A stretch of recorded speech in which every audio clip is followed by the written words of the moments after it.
الرحیم نماز توڑنے والی چیزوں کا بیان چل رہا ہے۔ تکبیر تحریمہ میں الف کو بڑھا کر پڑھنا۔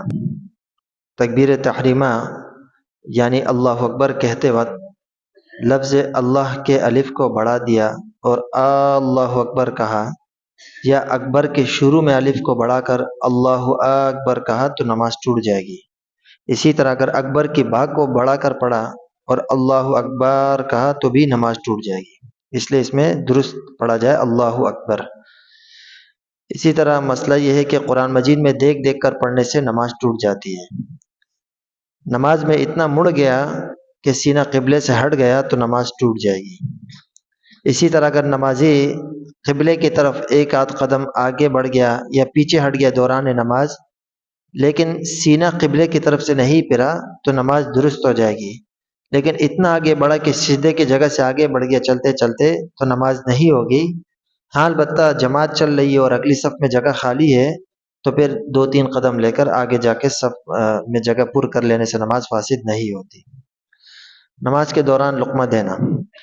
نماز میں اپنے امام کے علاوہ کسی کو لقمہ دینا، یعنی ایک بندہ نماز پڑھ رہا ہے اور برابر میں کوئی قرآن پڑھ رہا ہے یا نماز پڑھ رہا ہے اور یہ دوران نماز اس کو لقمہ دے رہے، وہ غلط پڑھ رہے تو اس سے لقمہ دینے والی کی نماز فاسد ہو جائے گی۔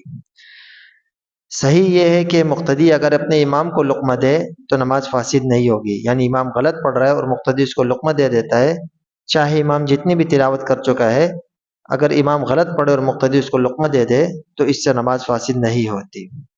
لیکن امام کو چاہیے کہ اگر وہ اتنی تلاوت کر چکا ہے جس سے نماز درست ہو جاتی ہے، یعنی فرض مقدار تلاوت کر چکا ہے اور پھر اس سے کوئی جگہ بھول جائے، غلطی آ رہی ہے، تو اس کو چاہیے کہ رکوع کر لے، مقتدیوں کو لقمہ دینے پر مجبور نہ کرے۔